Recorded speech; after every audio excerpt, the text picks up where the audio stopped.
Terima kasih. Para peserta masih semangat ya? Ini terakhir ini untuk hari ini.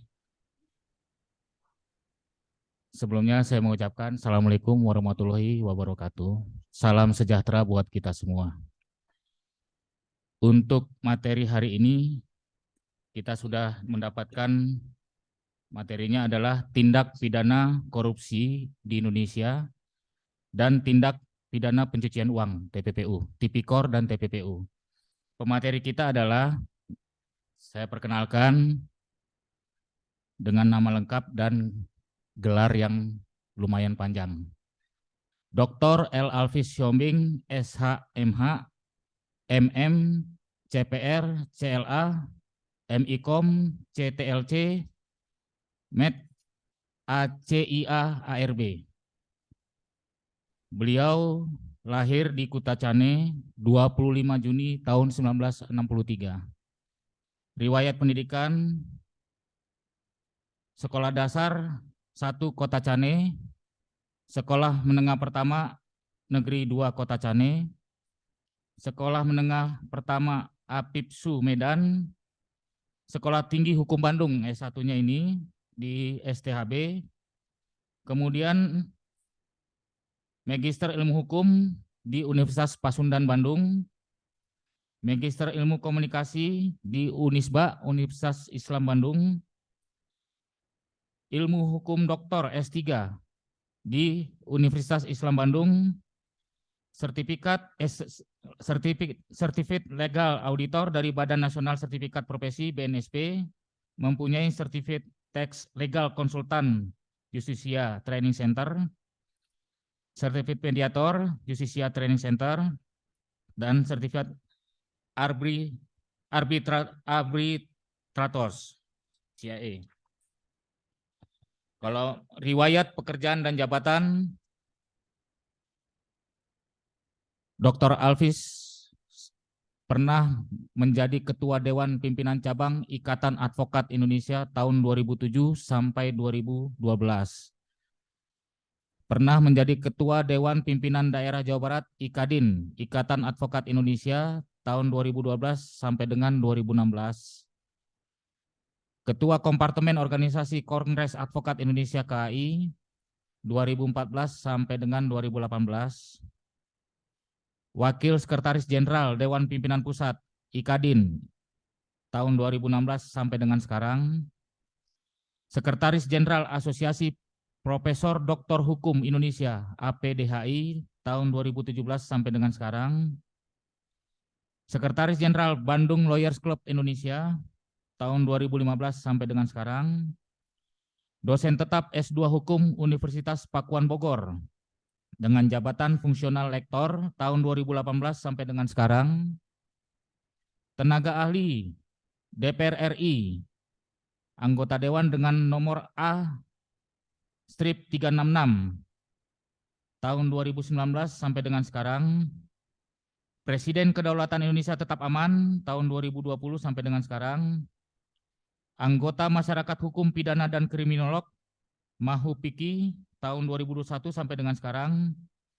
Dewan Pakar DPC Pradi Bandung tahun 2022 sampai dengan sekarang. Ikatan Kurator dan Pengurus Indonesia IKAPI tahun 2022 sampai dengan sekarang.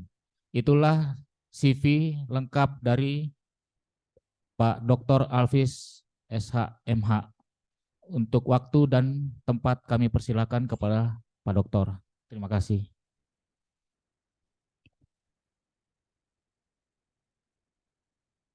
Cek ya, terima kasih.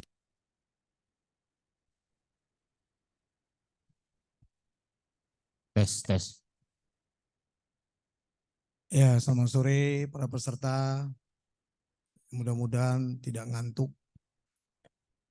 Kalian mau baca materi apa mau apa? Ini jadi advokatnya deh. Mau materi yang mau saya ajarin atau mau apa mau jadi advokat? Enggak, salah dong. Mau cari uang. Kalau mau cari materi itu apa? Cari uang. Mau jadi advokat cari uang kan? Iya dong.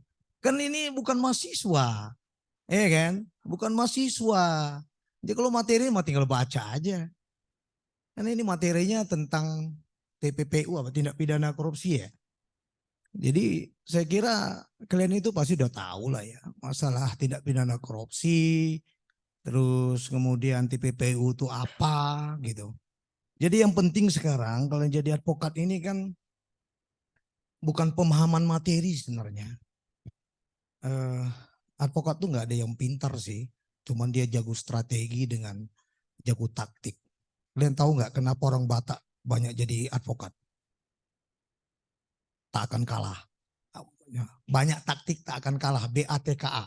Batak. Banyak taktik tak akan kalah. Jadi kalau orang nanya suka, ya kenapa sih orang Batak itu banyak advokat ya? Memang dari sononya itu walaupun bukan dia seorang advokat, banyak sekali orang-orang tua kita dulu ya di sana itu mereka itu mencoba untuk menyelesaikan satu masalah. Kalau tahu yang pernah di Samosir itu ya, itu tahun sebelum mereka tahun 1800-an itu sudah ada untuk pengadilan di situ ya. Jadi kalau ada advokatnya, ada pengacaranya ada situ, ada hakimnya, ada jaksanya. Nah, barulah di situ ditentukan apakah dia bersalah apa enggak gitu ya. Jadi kalau materi tentang tindak pidana korupsi ini kalau kita lihat ya, apa sih sebenarnya di Indonesia ini kalau dibilang korupsi itu bisa tuntas. Menurut kalian bisa nggak tuntas? Bisa nggak tuntas korupsi kita? Pasti nggak bisa. Iya, karena sudah berakar. Jadi kalau mau kita pelajari tentang korupsi ini juga, apanya mau kita pelajari gitu loh. Mencari penyelesaiannya apa mau cari apa pasal-pasalnya? Hah? Nah, oke, penyelesaian. Sekarang mau saya tanya, apa bedanya masalah dan kasus? Kalian itu mau cari masalah apa mencari kasus kalau udah jadi advokat? Mencari permasalahan apa mencari kasus? Coba, biar terbuka ini. Kalau materi mah gampang itu ya, nanti tinggal ini. Ini yang paling penting loh kita menjadi advokat nanti. Jadi nanti kalau kalian hanya membaca-baca nanti lupa nanti untuk mendapatkan klien. Nah, jadi advokat itu mau mencari satu permasalahan apa mau mencari kasus? Kasus. Kenapa? Apa perbedaan masalah dengan kasus? Hah? Ya itu kalau kita mau berantem. Tapi kalau kita jadi advokat, kita harus membedakan masalah dan kasus. Kalau masalah, apa menurut kalian?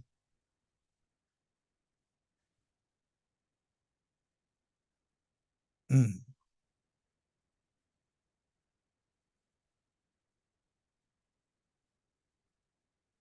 Hmm. Hmm.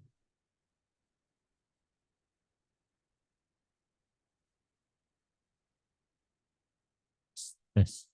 Ya, hampir ya. Hampir, hampir mau jadi advokat.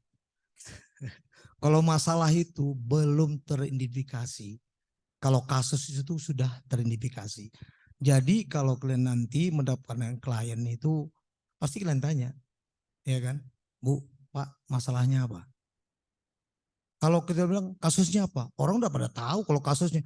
Saya itu kasus saya itu masalah tanah. Nah, kan kasus itu masalah tanah, gitu kan? Jadi kalau kita tahu kasusnya itu tentang tanah, berarti yang kalian tanya apa nantinya?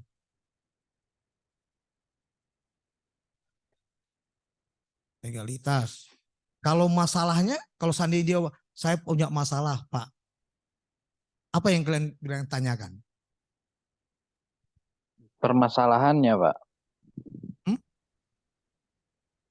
Yang ditanyakan permasalahannya, Pak. Ya, ini dari online ya. Nah, tadi kan saya bilang perbedaan masalah dengan kasus tadi, kalau masalah belum teridentifikasi. Ya, berarti benar. Kita tanya dulu masalahnya. Kemudian nanti kan dia akan menanya ini masalah saya itu tentang begini, berarti setelah masalah itu muncullah kasus. Nah, kalau kita jadi advokat itu barulah kita identifikasi kasus tersebut. Tuh penanganannya nanti kemana. Jadi gitu juga masalah tentang materi korupsi dengan TPPU. Mungkin kalian sudah tahu ya, apakah boleh TPPU duluan disidangkan sebelum kasus korupsinya? Ya kita diskusi aja lah. Kalian itu bukan mahasiswa sih, rekan. Saya anggap rekan lah, rekan. Rekan mana tahu nanti jadi rekan kita. Jadi kalau saya kasih materinya nanti baca-baca gitu nggak percuma lah. Kita ini jadi rekan kita ya, bukan mahasiswa kok. Nah kalau seandainya itu ada kasus tentang korupsi dan junto TPPU. Kemudian di dalam dakwaan itu dikaitkan dengan TPPU. Nah, kalian sebagai pembela, seandainya sebagai advokat, kuasa penasihat hukumnya lah. Kira-kira dari mana tinjauan kalian tentang kalau dikaitkan tindak pidana itu, atau gini aja lah, yang gampang aja ya, kasus penipuan atau penggelapan, junto TPPU, itu boleh nggak? Nanti pasti ke materinya nanti kita ini, boleh nggak itu? Boleh. Kenapa? Tindak pidana umum, tindak pidana khusus dijuntokannya.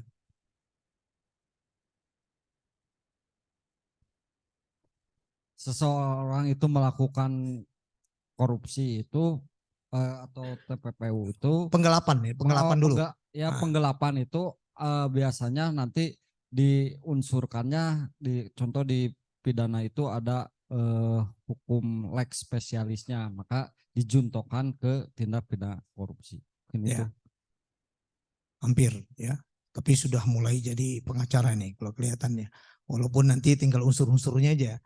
Jadi kita lihat dulu subjek hukum yang melakukannya. Kadang-kadang kan kalau seorang jaksa itu atau polisian dia melakukan penyidikan itu dia tidak melihat dulu actus reusnya atau mens rea, tahu kan actus reus mens rea, niat dan perbuatan ya. Jadi nanti di dalam pidana itu ya mens rea dan actus reus itu yang paling terpenting nanti di dalam. Baru kita kaitkan ke unsur-unsur.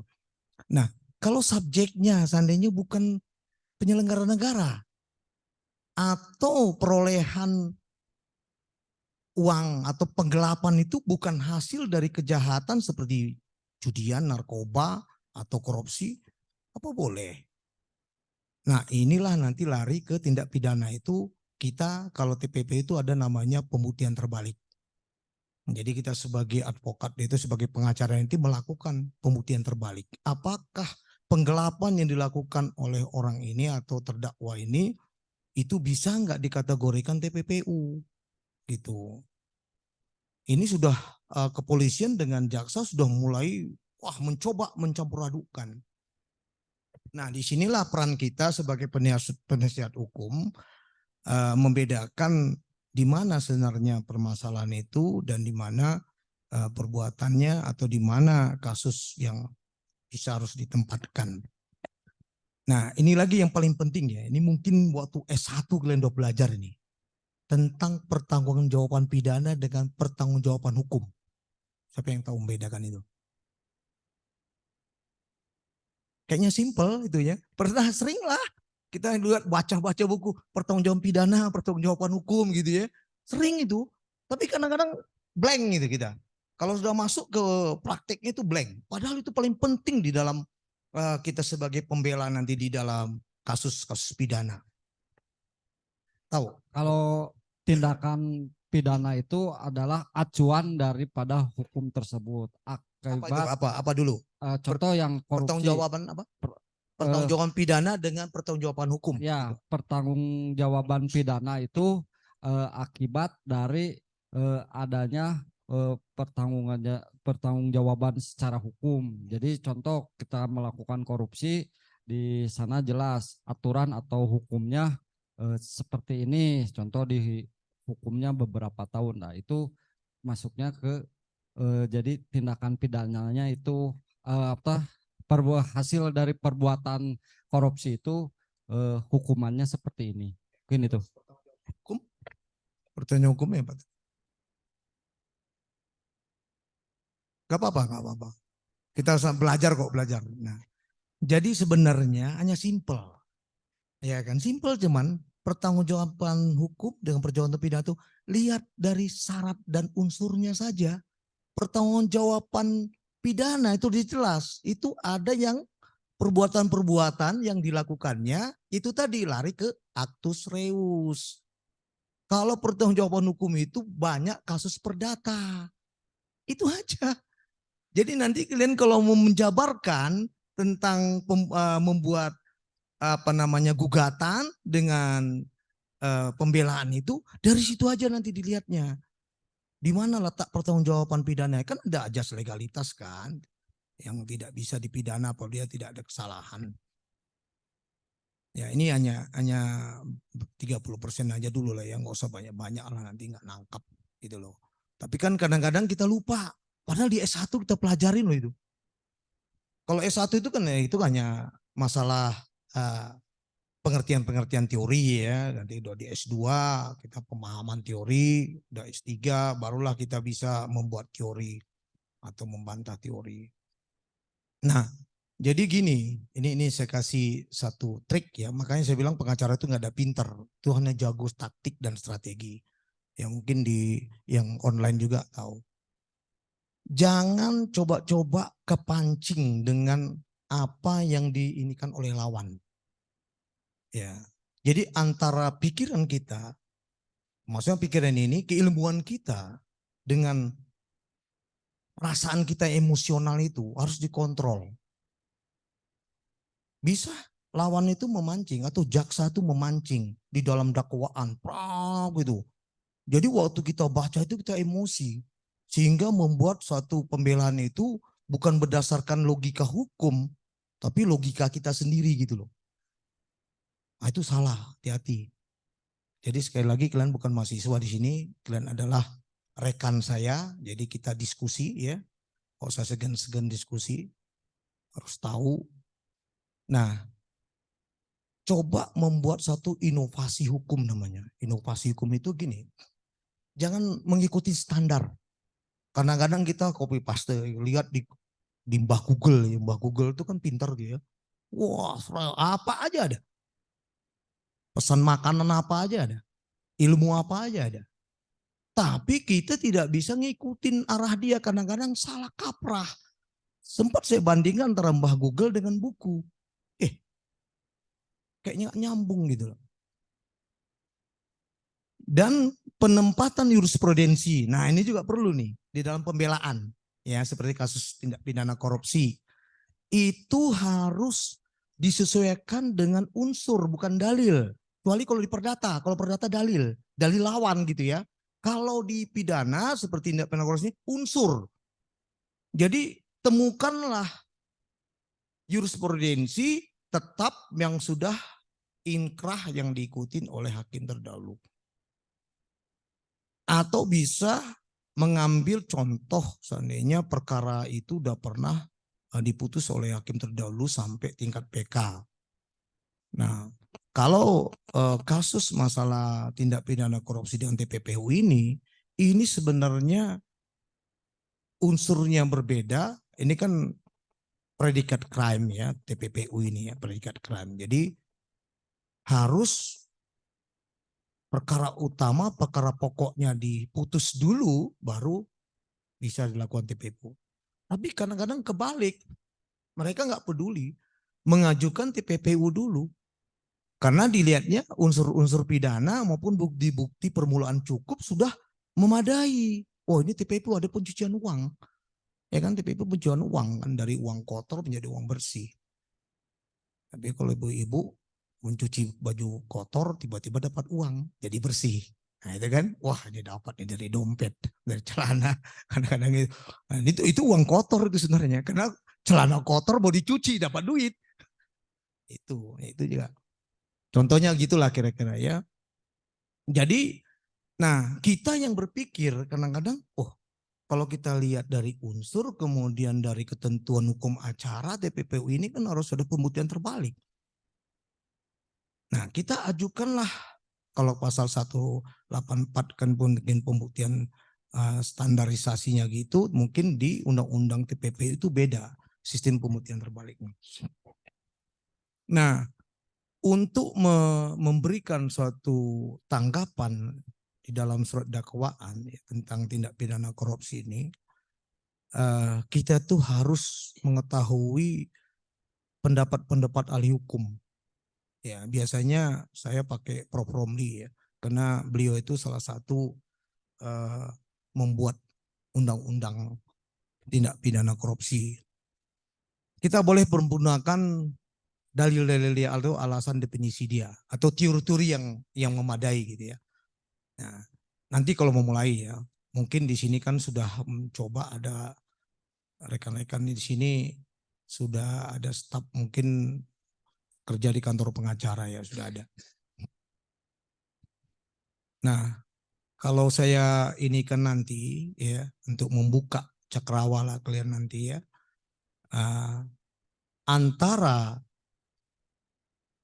dakwaan ini kan harus kalian tahu kan, dakwaan tunggal, dakwaan alternatif, yang berlapis, subsidiar dan segala macamnya. Itu cukup sebenarnya yang dibahas itu yang paling dominan terhadap surat dakwaan dalam tindak pidana korupsi. Karena kita tahu salah satu unsur tidak terpenuhi, maka semua dakwaan itu batal demi hukum. Ya, 143. Jadi kita harus paham. Dan yang paling terpenting setiap unsur-unsur di dalam elemen-elemen di dalam ketentuan pasal-pasal yang dituduhkan itu harus kita kaitkan dengan mens rea dan actus reus. Itu aja. Ya, kadang-kadang karena kita bukan terlalu sempit ya, mungkin kita melihat membaca segala macam, padahal hanya dua itu aja yang perlu kita bahas, mens rea dan actus reus itu sebenarnya dalam tindak pidana korupsi maupun tindak pidana umum. Nah, kemudian cara atau teknik untuk mengorek dari biasanya saksi di dalam persidangan tindak pidana korupsi dan TPPU. Ini harus bisa dibedakan. Harus bisa kalian bedakan. Jangan sama dengan tindak pidana umum. Kenapa? Karena jaksa di tindak pidana korupsi ini mereka tuh mempergunakan satu hajas ya, kalau kita lihat tuh dia penekanan. Setiap orang ini udah jelas korupsi aja, nah, gitu aja. Jadi nggak peduli dia mau apa, itu penting korupsi aja. Makanya di PK selalu banyak yang bebas. Nah, kita boleh ya bertanya nanti untuk supaya dalam kesaksian tindak pidana korupsi dengan pelaku-pelakunya yang kita kenal atau gimana gitu ya. Jadi kita coba menyikapi dulu jaksa di tindak pidana korupsi ini dengan tindak pidana umum ini, mereka tuh lebih jeli.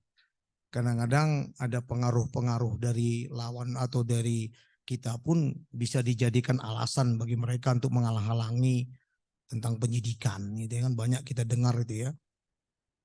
Nah, kalau kita ambil nanti di dalam suatu persidangan, kalau kalian nanti bisa mendampingi lah atau didampingi dengan advokat-advokat senior, minta cara-cara teknik-teknik untuk memeriksa saksi. Oke, jadi saya kira kalau untuk materi-materi kayak gini ini lebih banyak baca buku itu lebih bagus sih ya. Tapi kalau saya sih kayaknya semakin saya baca tindak pidana korupsi di Indonesia, kadang-kadang semakin bingung gitu loh. Kok parah begini? Karena banyak pendapat, malahan kita juga bukannya ini jadi bingung. Jadi lebih baik kita bagaimana teknik praktek aja lah ya, teknik praktek. Nah, untuk membuat pembelaan dalam tindak pidana korupsi, kalau saya biasanya di dalam pendahuluan itu saya tidak membahas dulu tentang dakwaan, tapi saya masukkan dulu dari saksi-saksi. Ya, kalau standarisasinya nggak begitu sih.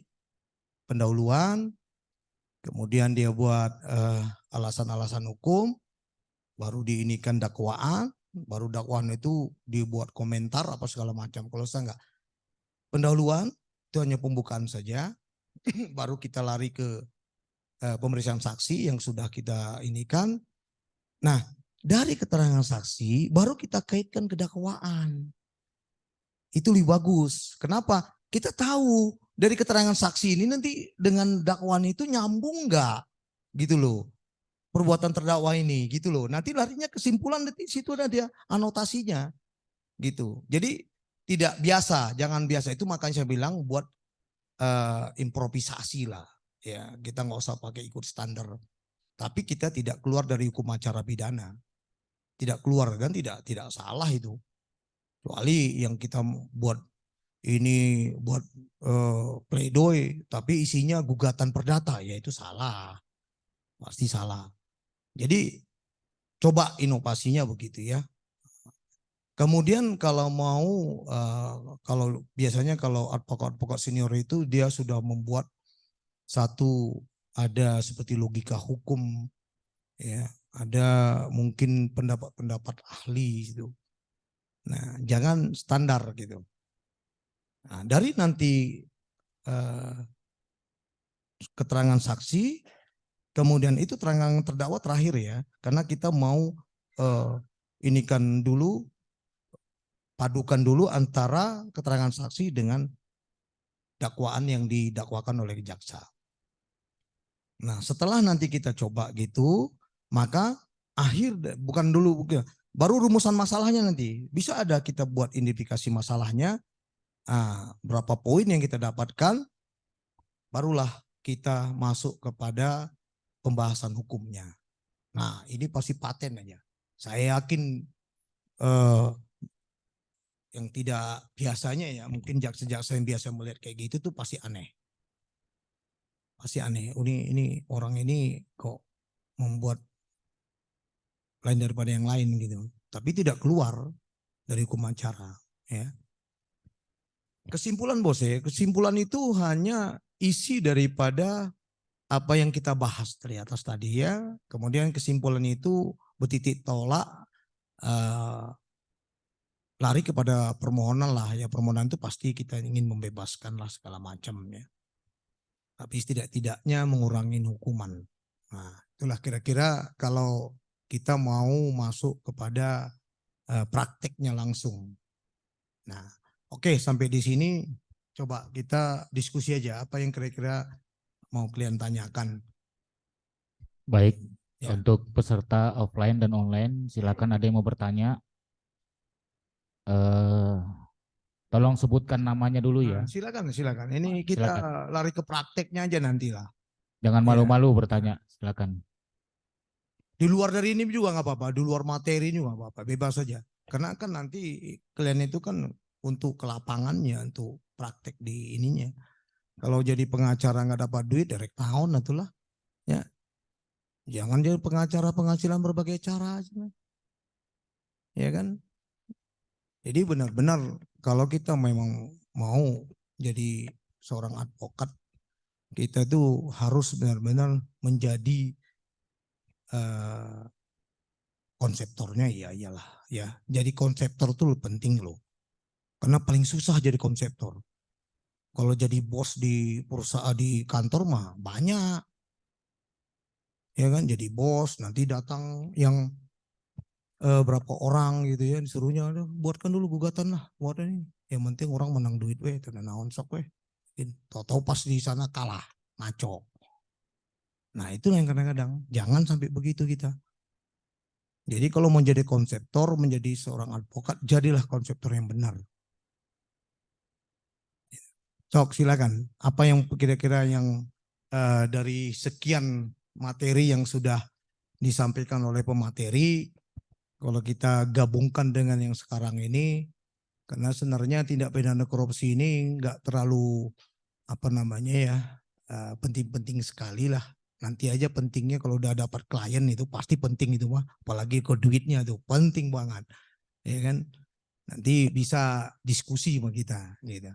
Tapi yang penting sekarang tuh yang prakteknya sekarang dulu. Apa sih yang kira-kira yang di pikiran nanti kalau saya nanti sudah terjun ke lapangan, ke pengadilan atau yang udah pernah ke lapangan, kendala-kendala apa sih yang akan saya hadapi nanti?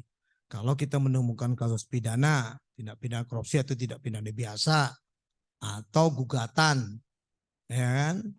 Bagaimana teknik untuk buat eksepsi tindak pidana, bagaimana untuk menjawab kalau perdata atau duplik, replik segala macam. Itu perlu, karena banyak juga orang yang tadinya harus replik dibuatnya duplik. Padahal bukan ranah dia gitu loh. Jadi konstruksi hukumnya maksudnya yang berbeda gitu. Sok silakan supaya nggak ngantuk. Kalau enggak ada Siap, nyanyi. Bang. Ayo. Terima kasih. Ya. Perkenalkan, nama saya Dira. Ini sebagai contoh ketika Maaf sebentar, perkenalkan dulu namanya. Oh ya, nama Pak. saya Dira, Pak Dokter. Terkait contoh salah seseorang itu bekerja di satu perusahaan. Nah, di sana lumayanlah dia bekerjanya punya jabatan di perusahaan tersebut. Nah, terus dia ada si anak buahnya itu yaitu melakukan tindakan korupsi. Di sini sebetulnya si karyawan itu atau anak buahnya itu tidak mau untuk melakukan itu, tapi dari atasannya ini ada tekanan atau intimidasi harus melakukan ini.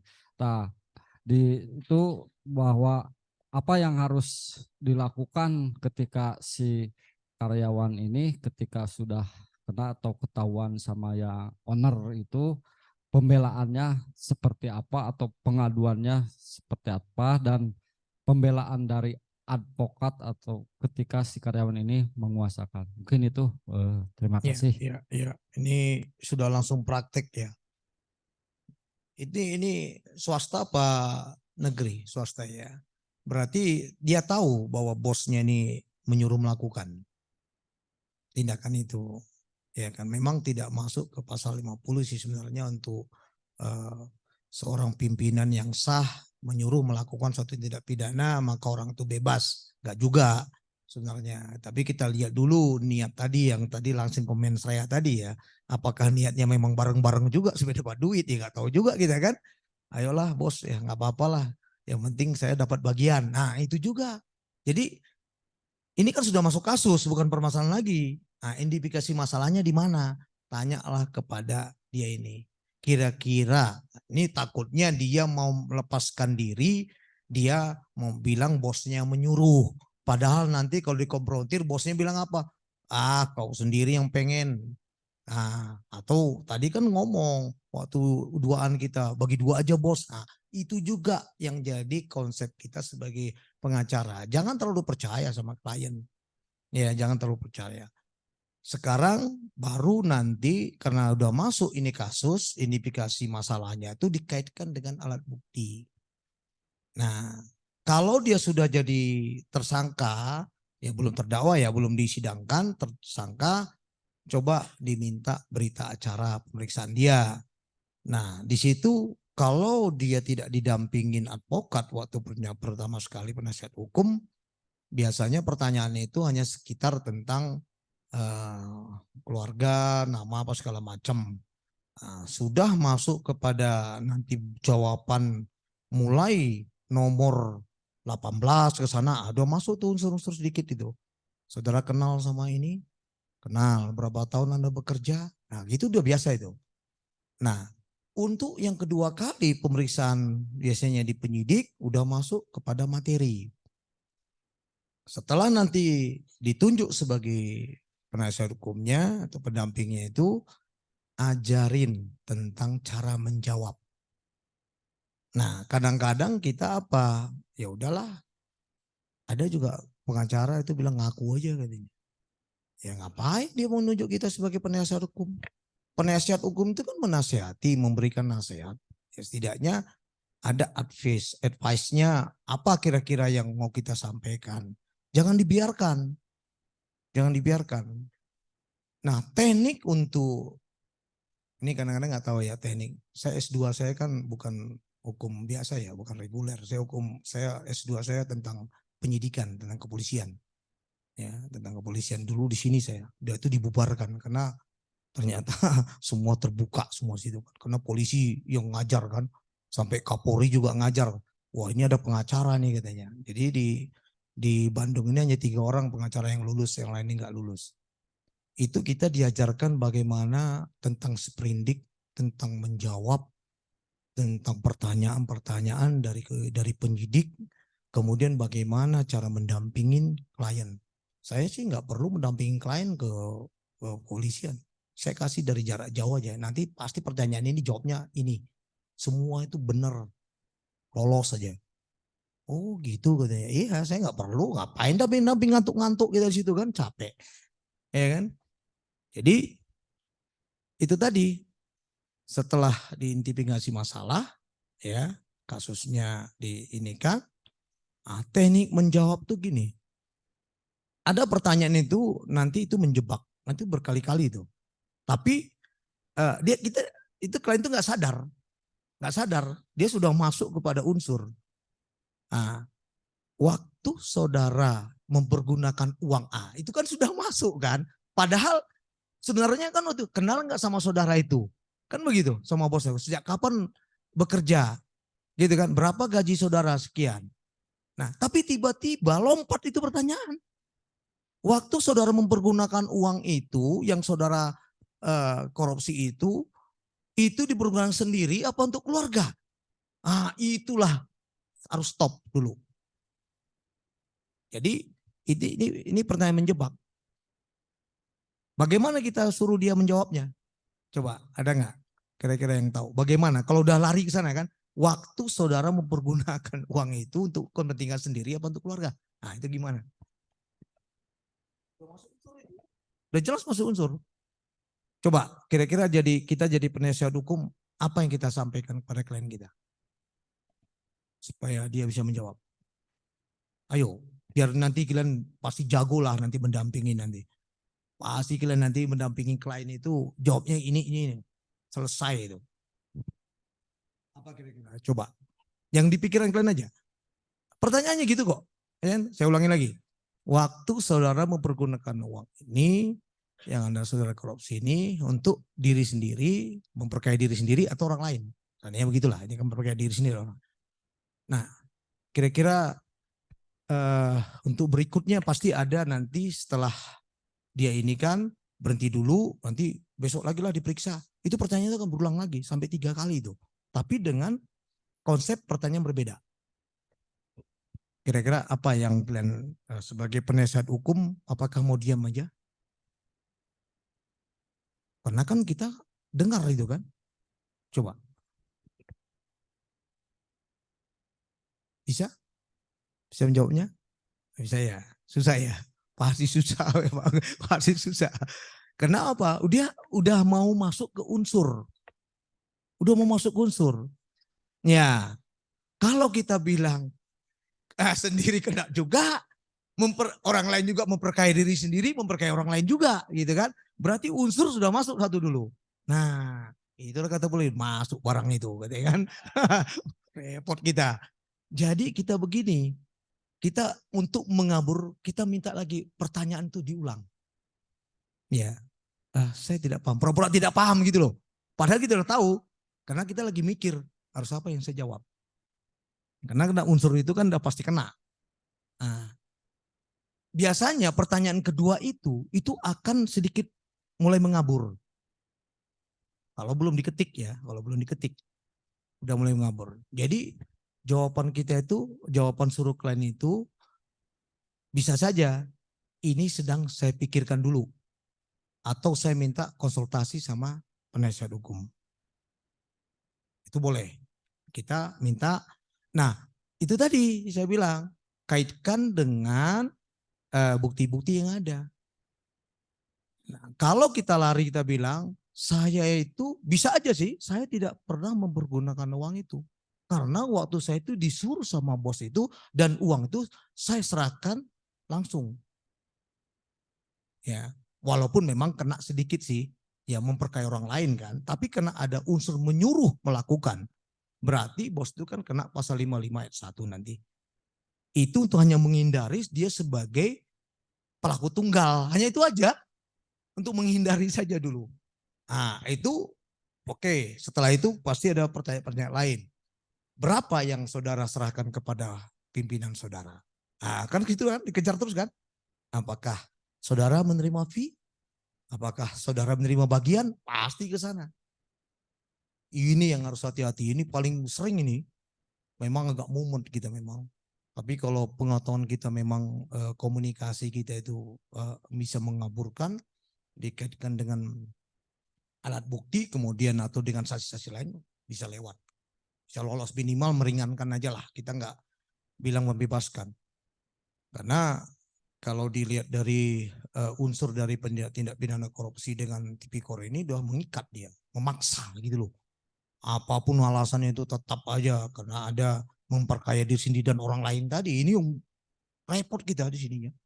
Kejebaknya di sini semua. Ya, itulah salah satu. Tapi kalau tindak pidana umum sih kayaknya kalau kita udah tahu ini gampang mengasih saran kepada klien kita. Gampang banget. Kalau penipuan, seperti penggelapan itu ya mengambil hak orang lain sebagian maupun seluruhnya atau kemudian tidak pidana pencurian segala macam itu tuh kita udah tahu, lihat dari unsur saja apa yang dilakukan, ya, atus seriusnya di mana. Kalau nggak ada atus seriusnya hanya niat saja tapi tidak ada pelakuan, itu juga bisa bebas. Ya itulah kira-kira salah satu. Nanti kalaupun itu lanjut kepada dakwaan, baru kita kaitkan tadi dari pemeriksaan tadi dan alat bukti unsur yang didakwakan ini masuk apa tidak. Kadang-kadang tapi nggak bisa lagi berubah pasal loh itu, ya. Kalau sudah masuk kepada apa namanya, kalau di kepolisian itu kan ada apa gelar perkara itu ya. Jadi kalau sudah kita masuk unsur pertama dia gelar perkara itu nggak bisa berubah lagi. Itu kalau sempat berubah kena pra peradilan nanti mereka. Sampai kejaksaan begitu. Nah inilah kadang-kadang saya pernah membebaskan kasus pembunuhan. Ya itu mungkin udah tahun berapa itu saya ditunjuk, itu tuntutannya udah hukuman mati ya. Rupanya tidak jeli sebenarnya jaksa ini. Tidak jelinya kenapa? Tidak ada melihat satupun orang yang melakukan pembunuhan. Saksi-saksi yang dihadirkan hanya saya tanya, lihat enggak? Simpel sih memang. Saudara lihat enggak dia membunuh? Tidak. Terus waktu saudara masuk ke rumah, apa yang saudara lihat? Saya lihat kakinya saja. Waktu kaki itu bergerak apa tidak? Saya tidak tahu. Nah, itu udah lewat tuh. Berarti kan orang itu yang dijadikan saksi itu tidak pernah melihat itu pembunuhan. Akhirnya larilah kepada visum, ya, visum et repertum itu kan. Saya bilang gini, mohon majelis hakim dibacakan visumnya.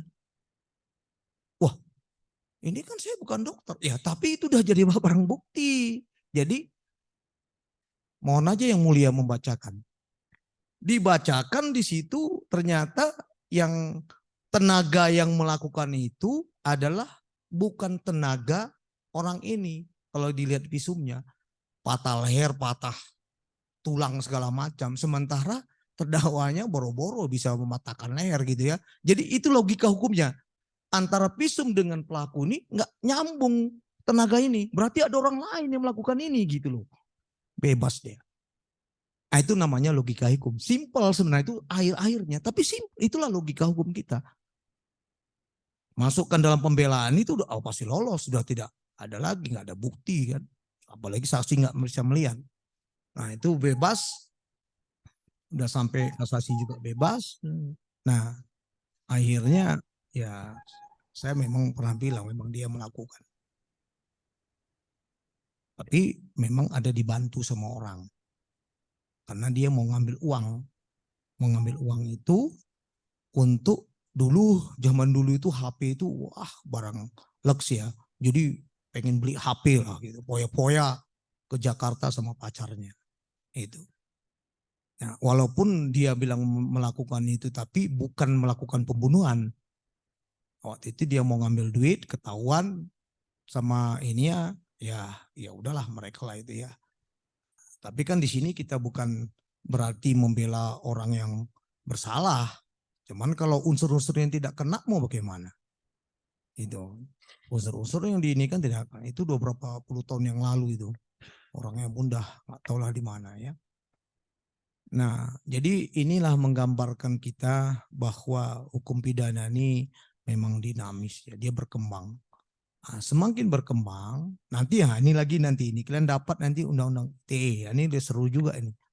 Undang-undang ITE ini kan dihubungkan dengan 310 selalu. Pasal 27, pasal 45.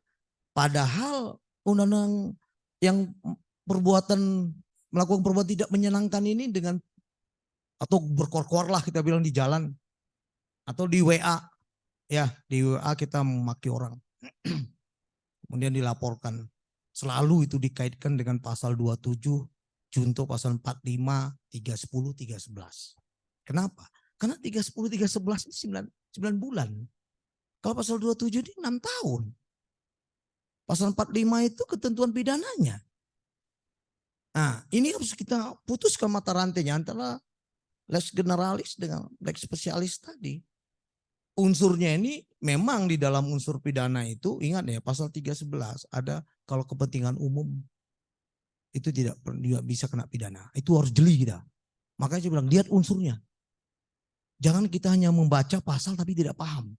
Percuma. Makanya saya bilang kalau saya ini kan materi ini kalau kalian nggak paham ngapain, ya kan? Usah itu nggak bisa dibaca di rumah lah nanti sambil tiduran nggak apa-apa.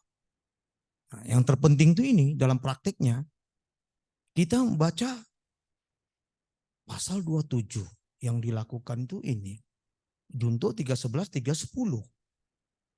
Kemudian di junto pasal 45 itu ITE itu selalu begitu. Pasal 28. Supaya apa? Supaya orang pelaku ini bisa dijerat dan di atas 5 tahun tahan.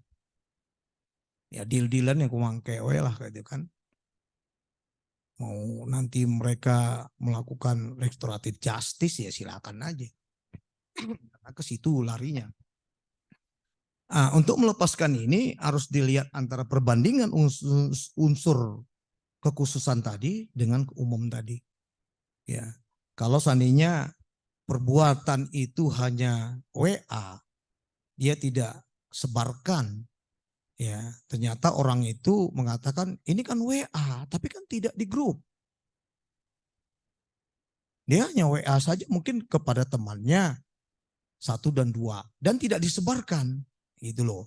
Itu nggak bisa kena 311, apalagi 27, gitu. Ya memang kompleks ya. Kalau kita pidana ini kita memang harus benar-benar paham lah. Ya, saya sebenarnya lebih senang perdata sih ya. Walaupun saya sebenarnya ahlinya pidana, ngajarnya pidana sama Bu Dokter ya ini kita ngajar pidana itu di Pakuan. Tapi perdata saya lipas perdata itu. Masalah tanah terutama tuh senang sekali saya. Nah, kalian nanti masalah tanah itu sebenarnya pasti kalian nanti ada fair bonding gitu ya, letter C, kohir gitu kan. Kalau orang yang punya sertifikat sudah gak aneh lah itu mah. Sertifikat sudah ada, paling-paling ada sertifikat lagi, udah lari ke tun. Ya kan gampang. Tapi kalau fair bonding, kohir, belum lagi kita di Medan ini mau sidang tentang grand. Sumatera Utara tuh dikenal dengan Grand Sultan. Coba bayangkan aja. Kiranya kita minta-minta di Bandung bodoh sekali nggak tahu Grand Sultan. Iya kan? Jadi Grand saya bilang itu dari Inggris dulu, orang-orang kerajaan Inggris ya. Memberikan Kesultanan Delhi itu Grand namanya. Grand itu surat keterangan sebenarnya, bukan menyatakan itu alas hak. Kalau di sana bilang itu udah alas hak. Nah kita lari kalau ke Bandung, itu di Jawa Barat. Namanya kohir atau letter C. di Sumatera Barat, ya daerah sana namanya surat keterangan tanah, SKT. Itu harus kalian bisa bedakan nanti ya, masalah tanah ini kompleks loh, tapi seru. Nah, Qohir dengan Kikitir itu adalah bukti pemilikan tanah sebelum berlakunya Undang-Undang Pokok Agraria. Grand juga gitu, tapi bukan alas hak untuk dijadikan alat untuk jual beli kepada pihak. Karena Kesultanan itu dulu dia punya kaumnya itu dia memberikan tanah ini, kamu pakai nih, kamu pakai. Bukan diperjualbelikan. Tapi sekarang otaknya udah karena tanah itu sudah berharga, wah saya dapat grand ini dari Kesultanan. Ini bisa saya beli, nggak bisa. Gitu ya. Jadi antara Kikitir Qohir nanti itu kalau yang tidak bisa diganti itu adalah letter C ya. Kalau Qohir itu karena pengembangan wilayah itu Qohirnya akan berbeda. Ya. Kalau nanti kalian dapat masalah perkara hanya utang piutang, berarti kan lari ke perjanjian dan kwitansi kan, itu gampang ya. Tuh nggak usah diajarin juga, kayaknya udahlah lari paling-paling wan prestasi kena perbuatan melawan hukum itu aja. Nah tapi satu hal, coba kalian bisa nggak membedakan wan prestasi dengan perbuatan melawan hukum di dalam konteks hukum loh. Dalam konteks hukumnya dalam gugatan. Ya, bukan kita wan prestasi itu karena dia yang kerjanji udah perbuatan hukum dia melakukan suatu problem. Bukan, kalau itu mah simpel ya. Di dalam gugatan ini banyak kali kecele ini. Akhirnya gugatannya NO. Konteks hukumnya berbeda. Coba kira-kira yang perdata yang tahu paham perdata Siap. coba. Ya. Coba menerangkan sedikit tentang pemahaman itu. Kalau pengertian wan prestasi itu seseorang yang sudah melakukan perjanjian dan tidak menepati prestasinya. Contoh, saya punya utang, saya akan berjanji 1 bulan mengembalikan. Nah, terkait PMH atau perbuatan melawan hukum, yaitu barang yang contoh ketika berbicara kita ngambil 1 unit motor. Nah, si motor tersebut dipindah tangankan tanpa sepengetahuan leasingnya. Mungkin itu pemahaman terkait. Ya. Di dalam wan prestasi berarti kan ada perjanjian ya. Ada perjanjian yang dilakukan oleh antara kedua pihak. Kalau hanya kwitansi saja, bisa nggak dibilang dewan prestasi? Hanya bukti kwitansi aja. Nggak bisa. Karena wan prestasi itu kan dia tidak berprestasi di dalam suatu perjanjian. Nah inilah kadang-kadang keteledoran kita. Dulu saya awal-awalnya begitu, nggak paham banget ini tentang ini nggak ada kwitansi, ini hanya kwitansi aja, kemudian perjanjian. Ini kemana saya mau buat ini kalau nggak ada perjanjian? Saya larikan aja ke perbuatan melawan hukum. Iya. Kenapa? Kalau kita nanti larinya ke perjanjian, kita akan melihat klausul akhir. Wilayah hukum, pemilihan wilayah hukum itu pasti ada. Apakah dia larinya nanti ke Bandung atau Bali Endah atau arbitrase. Nah ini yang repotnya di sini ya. Tapi walaupun begitu nanti jangan, karena ada ini ya eksepsinya kan ada kompetensi ya, itu adalah kita lari kompetensi absolut dengan relatif ya. Itu nanti berkembangnya ke sana. Sekarang lagi marak itu pengacara-pengacara advokat itu selalu kompetensi. Kenapa? Dia nggak mau selesai sampai akhir. Jadi kalau diputus putusan selah pengadilan ini tidak berwenang, udah selesai pikirnya, udah dapat duit pikirnya. Padahal masih bisa kita ajukan ke hal lain atau larikan ke perbuatan melawan hukum juga bisa. Oke, itu merupakan satu model ya atau tipe. Nah, di dalam konteks hukumnya, nah ini paling penting. Kadang-kadang di dalam konteks hukum itu antara posita dengan petitumnya nggak nyambung gitu loh. Jadi positanya menceritakan tentang wan prestasi, tapi petitumnya perbuatan melawan hukum. Ini kadang di NO itu. udah dapat ya mungkin ya strategi untuk buat gugatan ya, udah ya materinya ya, sudah ya, udah ya, oke itu mungkin nanti tinggal di ini kan lah, saya ngasih itunya aja. Kadang-kadang itulah yang membuat banyak perkara di NU atau ditolak ya, ya di luar dari tanda kutip ya, kita nggak bisa kita ini kan tanda kutip, maksudnya kita belajar sekarang hanya masalah konstruksi hukumnya. Begitu juga di dalam pembelaan, di dalam membuat pledoi, eksepsi segala macam, tetap konstruksi hukumnya itu yang paling penting sih. Jangan terlalu kebablasan, mungkin jangan juga terlalu banyak kita membuat gugatan biar kelihatan keren, biar klien bilang wah hebat ya pengacara buat gugatan banyak, padahal diulang-ulang dalilnya itu terus. Jadi supaya apa? Kalau klien kita minta itu gugatan, dia sendiri pusing sendiri dia baca, karena bolak-balik aja itu kan. Ya, jadi nggak perlu sebenarnya menceritakan yang sudah A itu diceritakan lagi ke poin-poin yang lain, ya, nggak perlu. Ya. Saya nggak lama lah ya, mungkin kalian nanti sampai jam 5 aja lah, nanti ngantuk capek gitu ya. Karena untuk hal lain itu bisa nanti secara pribadi kalau memang mau konsultasi lebih ini nanti boleh aja ya. Karena materi-materi yang kayak gini, materi-materi yang sampaikan ini sebenarnya untuk perkuliahan sih ya.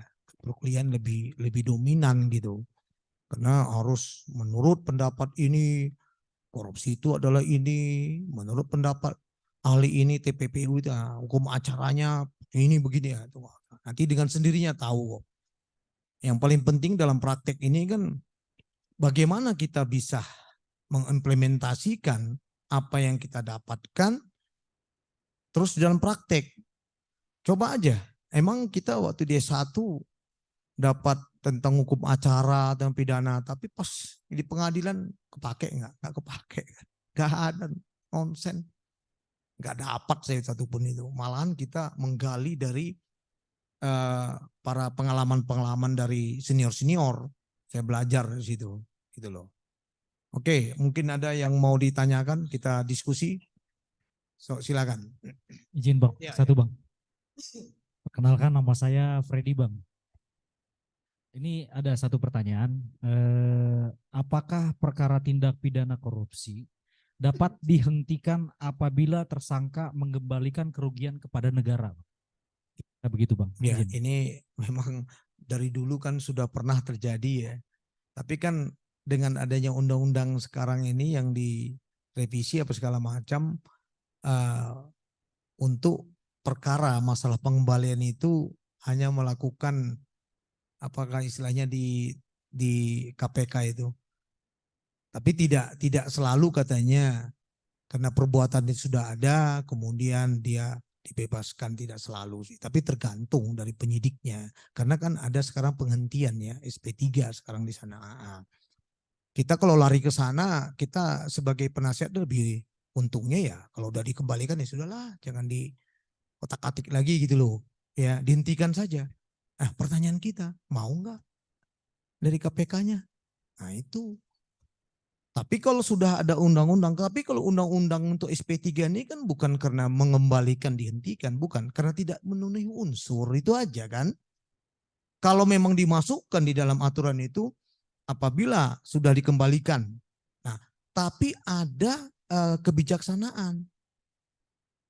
Nilai, tergantung nilainya juga. Ada nilainya di bawah 1M seandainya, kemudian sudah dikembalikan, tapi bukan KPK yang menyidik, diserahkan kepada kejaksaan negeri lah seandainya gitu. Disitulah bisa restoratif justice, boleh. Tapi saya nggak memastikan bisa itu dihentikan ya. Tapi kalau sudah ada aturan untuk masalah SP3 itu kalau 2 tahun dilihat tidak ada pengembangan dan kemudian tidak memenuhi unsur, boleh SP3. Tapi kalau pengembalian karena sudah ada perbuatan masalahnya kan.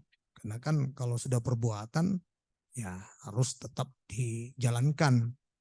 Nah, kita jangan mengejarnya ke sana sebagai penasihat hukum sih ya. Jangan kita lihat bahwa dia sudah dikembalikan ini selesai enggak.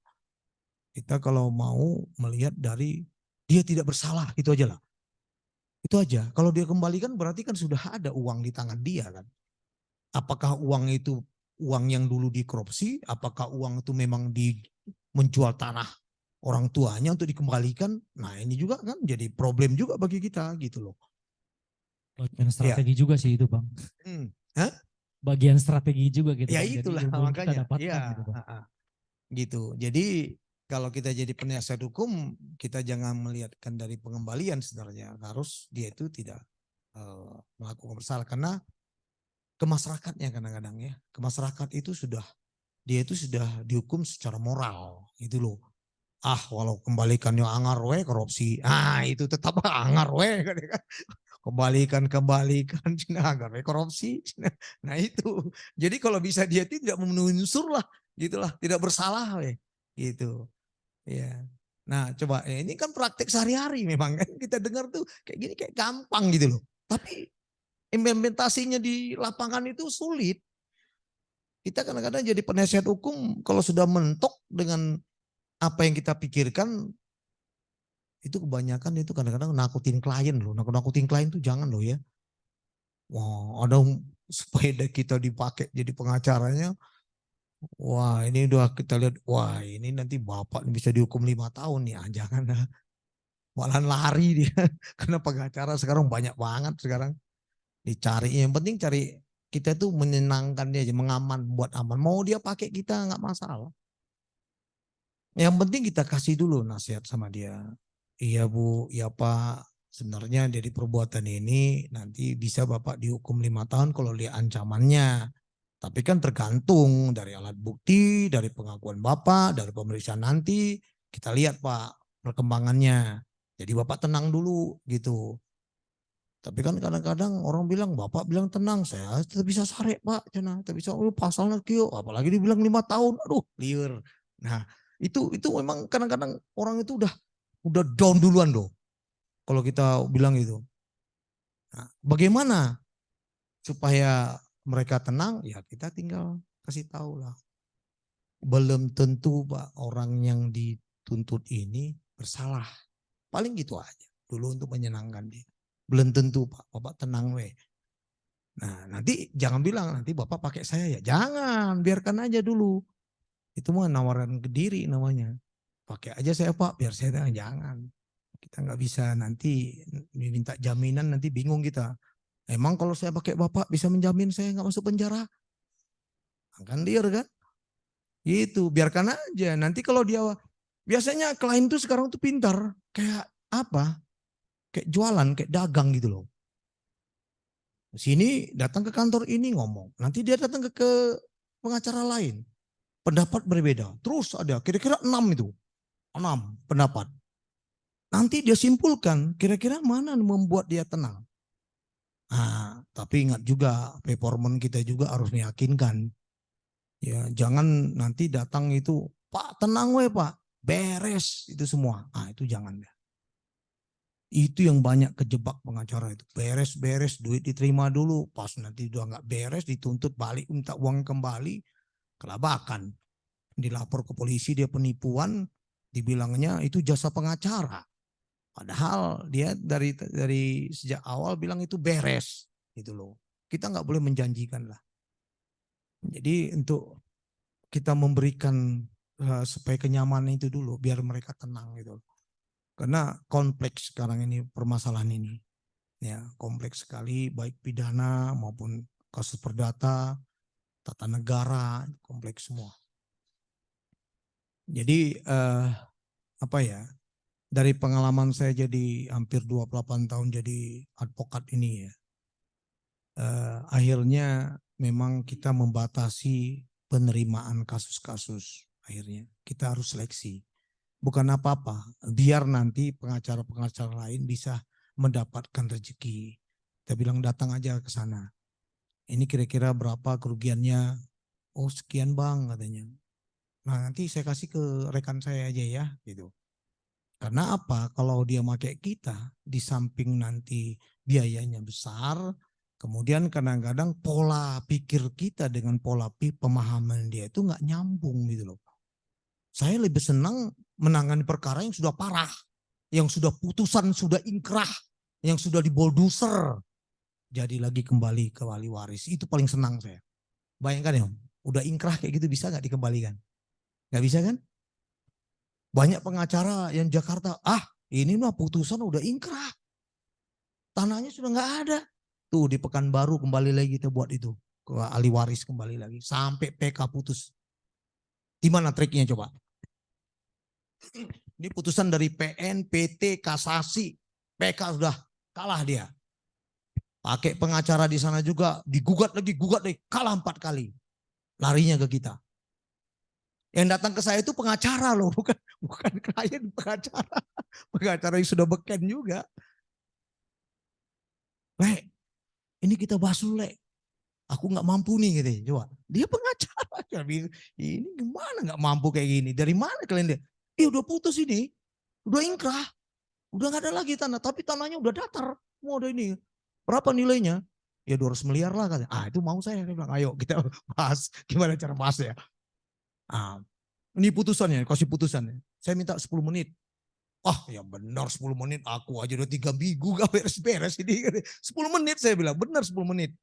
3 minggu lah ini udah berkas tangan saya. Saya gak ngerti di mana nih letaknya nih. Di mana kesalahannya. Coba saya tanya kalian dulu. Di mana kalian mau carinya? Ini kunci loh, ini perlu ini. Wah, ini kalau kalian dapat ini keren aja. Coba di mana? Ini di Medan juga kayak gini. Udah putus ini. Kita gugat lagi nih di Medan nih. Akhirnya udah mau damai nih. Yang ini udah mau bayar. Mau bayar katanya 500.000 per meter kali 27 hektar. Yang 20 dikembalikan kita karena semua kan 47 hektar. Coba di mana letaknya? Kuncinya di mana? Karena 2 loh pengacara. Celah hukum dengan celah duit. Mau cari yang mana? Celah duit atau celah hukum? Mau cari celah mana? Celah duit, celah hukum. Ada celah duit mah hukumnya nanti kemana? Nah, kalau saya cari celah hukumnya dulu.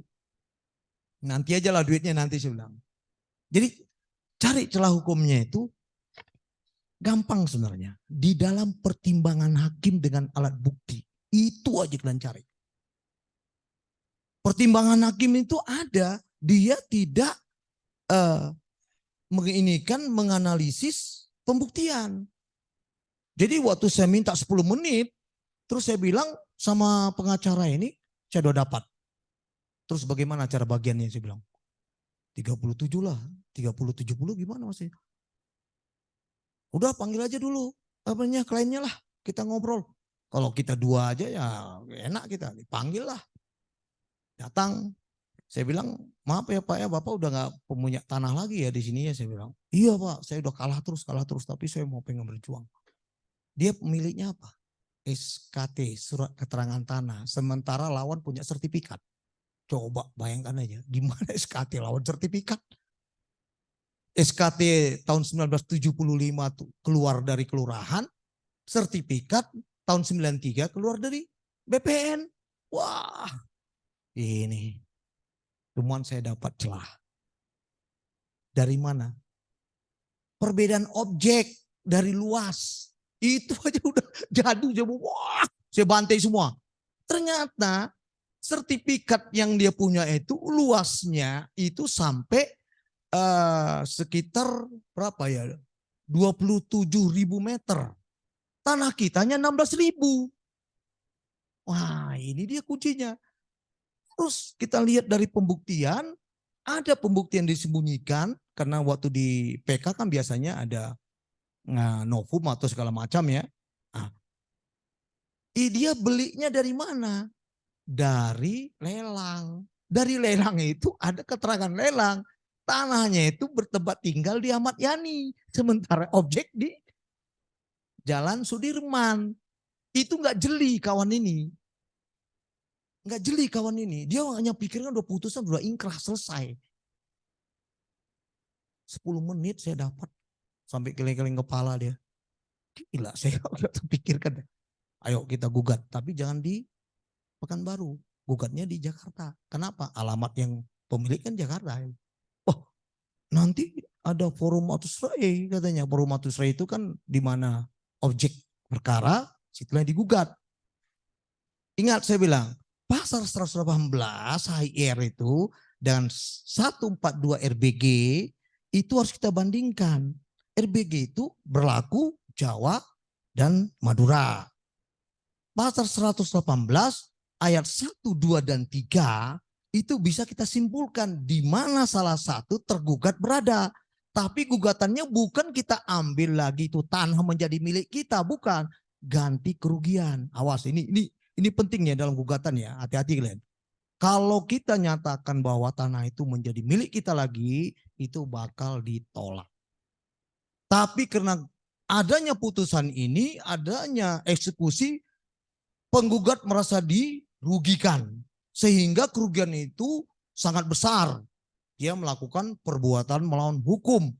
Selesai kita sita itu barang, sita dikabulkan, tetap aja jadi milik kita kan tanahnya. Itu strateginya. Tetap aja udah disita, sekarang udah selesai.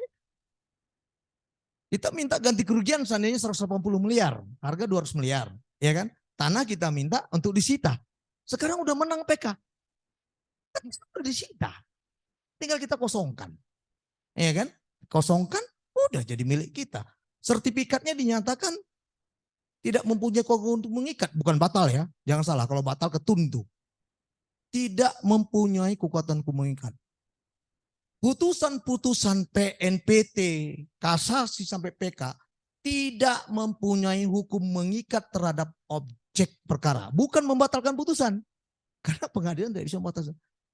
Jadi seluruh putusan itu tidak mempunyai kekuatan hukum mengikat terhadap objek perkara. Itu pengacara sampai mundur dia. Jadi nggak dapat hak dia sekarang. Mundur dia. Karena dia malu. Jadi saya dengan Bu Yeni yang dapat sekarang nanti fee-nya. 50-50 kan kita di sana kan. Sama juga yang di Medan juga 50-50 kita. Ya mudah-mudahan selesai lah semua ini kan supaya kita juga. Tapi karena pola pikir kita masuk akal ya bagi mereka bagi ini akhirnya 50-50 saya minta. Tadinya 30-70 saya tidak mau. Kalau mau 50-50 saya kerjakan nih saya bilang. Wah alhamdulillah menang benar. Sampai yang pengacara yang tadi menangan mundur itu nggak bisa ya nyangka saya.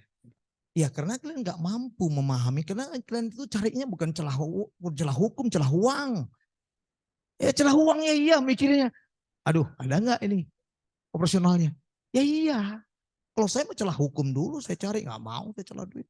Nanti uang itu tinggal datang. Akhirnya sekarang kan perkara nih Braga. Kemarin saya telepon.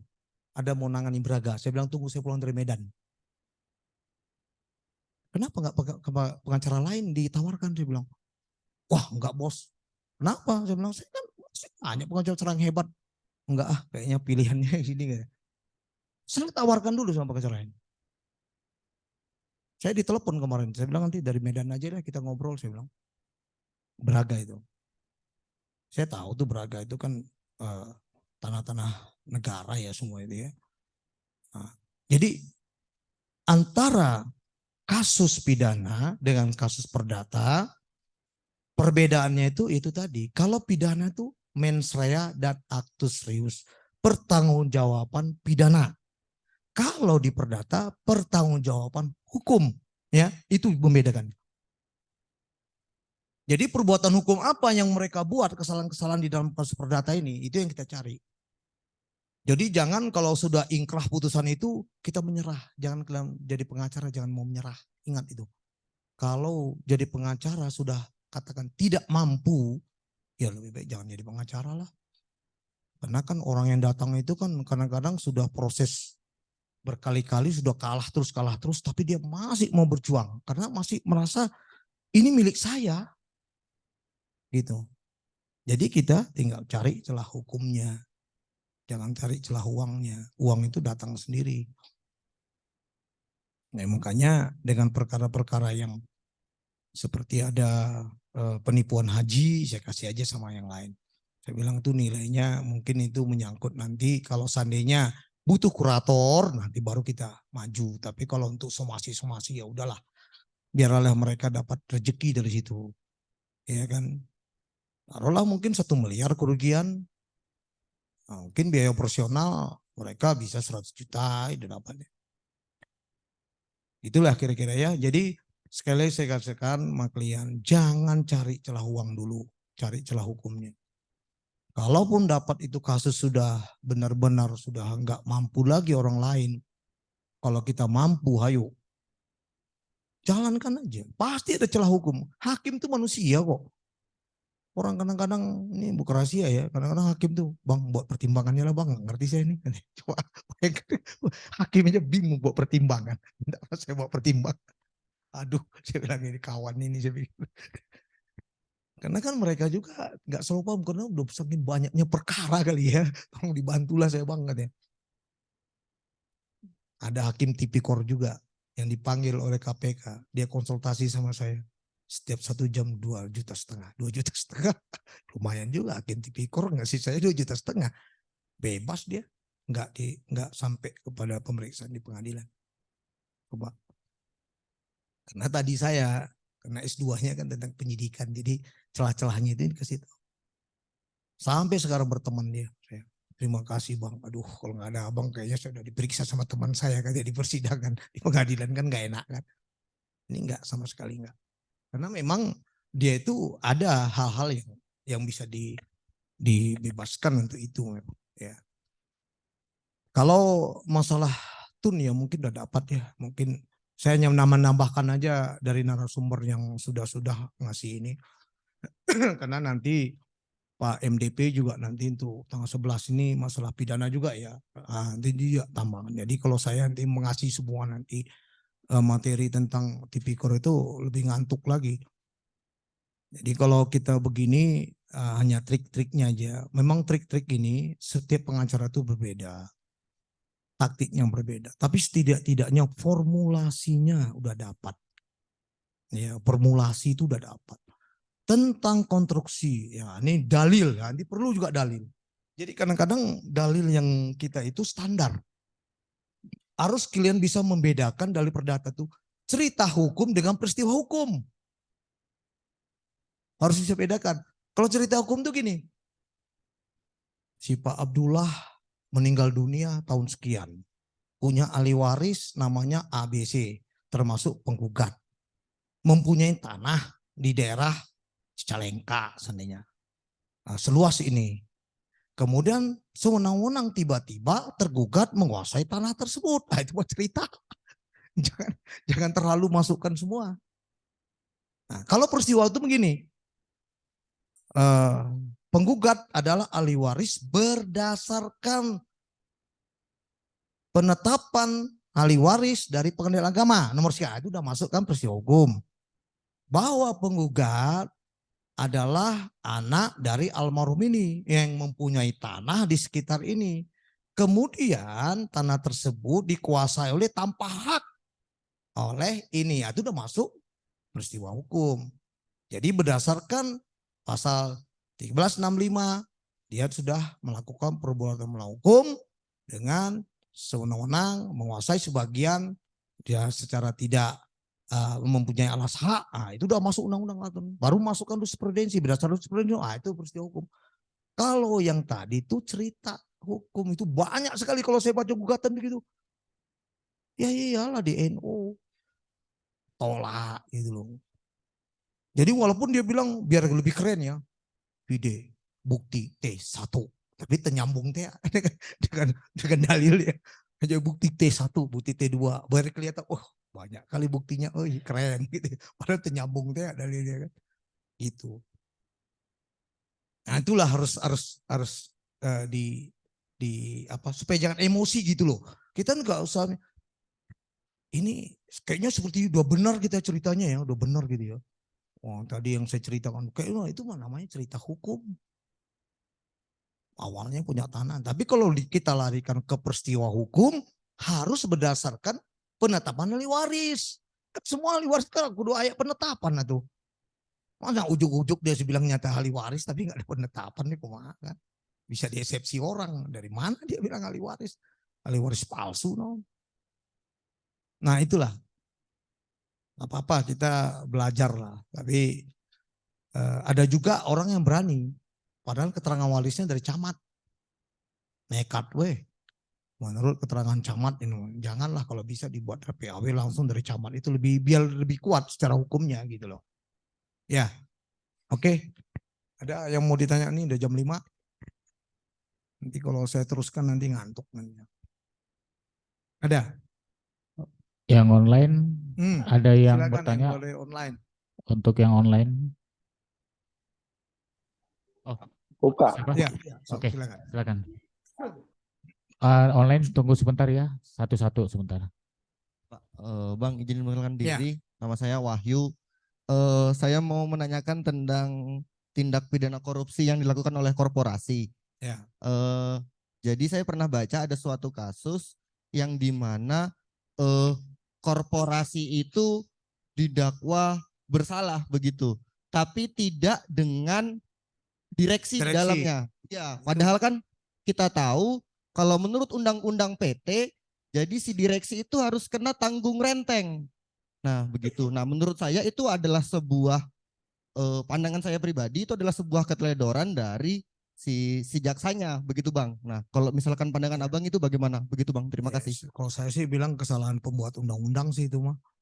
Dia mah masa tidak serta merta gitu ya. Korporasi yang dihukum. Memang subjek hukum itu bisa PT, perusahaan terbatas, bisa subjek pribadi kan. Tapi di dalam tindak pidana seperti kejahatan lingkungan, ya kan, pembakaran hutan segala macam, masa korporasi aja yang di ini enak dong direksinya mendapatkan hasil. Emang korporasi itu benda mati bisa ini? Itu salah pembuatan undang-undang menurut saya sih. Memang saya pelajari, memang nggak benar nih saya pikir. Harus direvisi lagi undang-undang itu. Direksi itu adalah suatu subjek hukum yang bernyawa ya, bukan berarti korporasi itu dibilang dibuat oleh manusia terus kemudian bisa dihukum.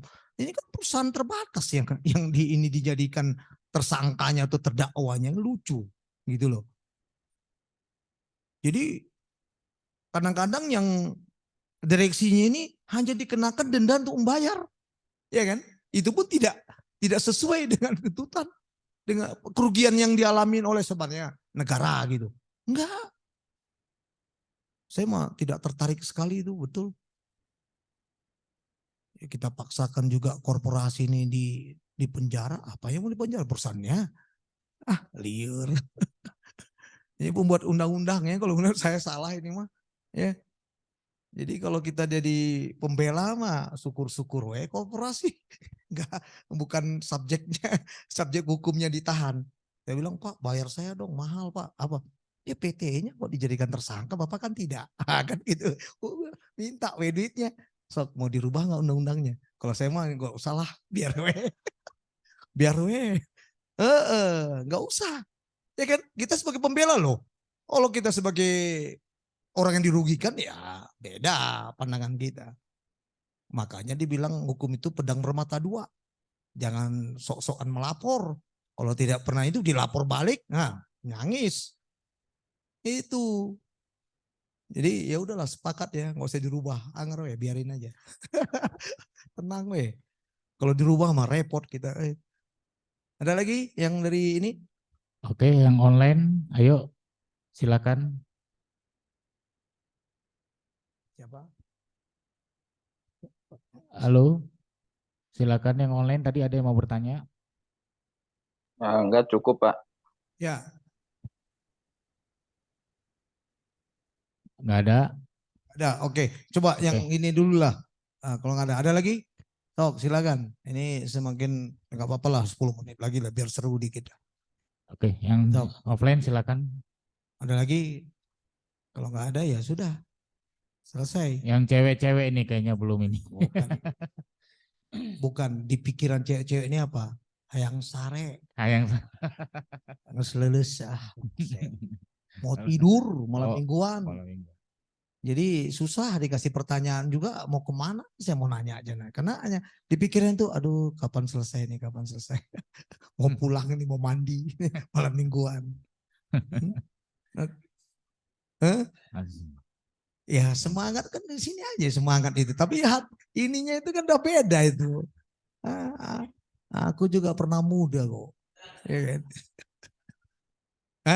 Nah, tua itu kan umur, tapi casingnya kan harus. Pengacara itu kan begitu, jangan merasa tua. Ya kan, walaupun saya sekarang 60 tahun, tapi kan tetaplah kita harus merasa muda aja. Karena pola pikir kita itu perlu terus diasah. Ya, karena nanti dibilang, enggak sekolah pengacara pasti tak bisa nanaon. Ah, jangan. Jangan kita merasa pengen tua gitu loh. Jadi kita tua-tuakan diri, emang udah tua, tapi jangan tua-tuakan diri gitu. Jadi tetap aja penampilan kita tuh harus ini. Karena kalian tuh kan hanya melihat performan dulu pertama. Pasti performan dulu.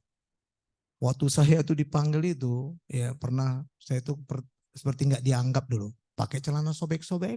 Jika pemain band, memang pemain band. Memang penyanyi kan, pemain band. Ya benar tuh pengacaranya, ya kan. Wah, saya nggak yakin nih pengacara ini. Tapi sebelum dia mengasih data, itu ngobrol gitu, saya udah tanggapin dulu ini. Baru dia yakin. Ini yang kasus di Medan loh ini ya. Kita turun dari pesawat, langsung ketemu sama para ahli waris. Saya pakai kaos biasa, pakai celana sobek. Yang teman saya ini bukan pengacara, ini lebih pengacara daripada saya. Karena penampilannya keren kan. Dia ngomong, tapi akhirnya mentok. Dia bilang, jelaskan lagi, Lek. Nah itulah kadang-kadang. Jadi teman bukan pengacara lebih pengacara dari kita. Jadi akhirnya saya jelaskan. Itu pun tadinya nggak mau memakai kita. Karena mau pakai pengacara Medan aja lah lebih murah. Tapi karena terus dia coba, dia tanya, dia cari-cari tahu nama saya. Kemudian dapat, dia bilang, oh itu Alpi Siombing pengacara mahal itu katanya gitu. Sanggup kalian bayarnya katanya. Oh gitu katanya. Tapi saya bilang saya memang mahal saya bilang. Tapi bukan saya ini mahal itu karena pola saya yang berbeda. Nah akhirnya sudah kumpul semua ngomong-ngomong sampai anggota dewan juga didatangin. Mungkin dilihatnya gelar saya dengan Bu ini gelarnya panjang-panjang teing gitu kan. Di Medan mah 2 gelar aja sudah sombongnya setengah mampus. SHMH tuh udah kayak profesor tuh gayanya kalau di Medan mah. Udah dasinya mungkin udah bisa pakai naon lah itu ya kalau di Medan deh. Kita kan gelar kita begitu, pakaian kita biasa aja. Si Tengku ini yang punya kesultanan ini pas lihat, kan ngomong Medan tuh kan, sor kali aku lihat abang ini, kayak gitu kan, sor kali aku lihat abang ini. Kenapa Tengku? Gelarnya panjang kali, ngeri kali awak liatnya, gitu kan. Itu udah sur, kalau sur itu udah senang kan. Nah, baru kita ngobrol, dia enak sih. Akhirnya ya udah saya putuskan 50% ahli waris, 50 kami. Wah jangan gitu dong, ini kan tanahnya nilainya 300 miliar lebih. Nggak mau saya bilang, kalau mau ayo. Nah, cari aja pengacara Medan. Kita tunggu ya 2 minggu itu nggak ada kabar, agak jadi kayak ini. Tinggal telepon. Datang ke Medan lah, jadi kayaknya buat aja perjanjian langsung, ada tangan semua, selesai barang itu kan. Sekarang udah mau damai ceritanya nih, tapi nggak tahu lah. Kita datang ke sana, yang penting kita udah siapkan. Nah, ini yang aneh nih, kita siapkan apa namanya? Gugatan asesor. Pernah dengar gugatan asesor? Gugatan asesor itu adalah gugatan tambahan dari gugatan pokok. Karena nggak sempat kita datang ke sana, kita suruh prinsipal dulu membuat gugatannya. Cuman kan tidak seperti kita lah ya, membuat itu enggak itu. Jadi dia hanya cerita hukum saja, cerita hukumnya. Gugatan asesor itu kita masukkan peristiwa hukumnya. Inilah mau kita sampaikan sekarang, Senin sidang. Tapi sudah kita kirim dulu PDF-nya. Pas dia PDF kita begitu, ngeri juga sana. Akhirnya mau damai katanya. Saya mau beli 500, makanya kita dipanggil sekalian sidang. Dipanggil, minggu kita mendarat, langsung nanti jam 4-nya ketemu ke Kesultanan. Ya mungkin disitulah bicara berapa bagian mereka. Nah itu, ya mudah-mudahan lah kalau ini nggak meleset lagi. Karena yang membeli ini kan dibilang tokeh di sana, tokeh itu bos yang tapi dia sok-sok tahu hukum teh kan. Karena kita, ini kan itu Pak, itu kan sebenarnya gini-gini. Saya bilang, saya keluarlah gaya preman kita di sana kan.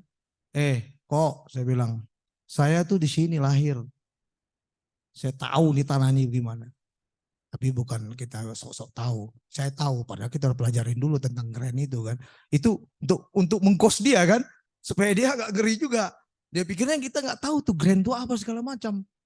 Nah, enggak, itu menurut ini bahwa perbuatan itu begini. Wah, macam lah untuk ngelak. Saya sita itu nanti semua tanah di sini kok. Itu nggak usah hilang nanti semuanya. Oh, jangan disita dong katanya. Ya itu membuat usaha di sini jadi kaya kayak ini di mana?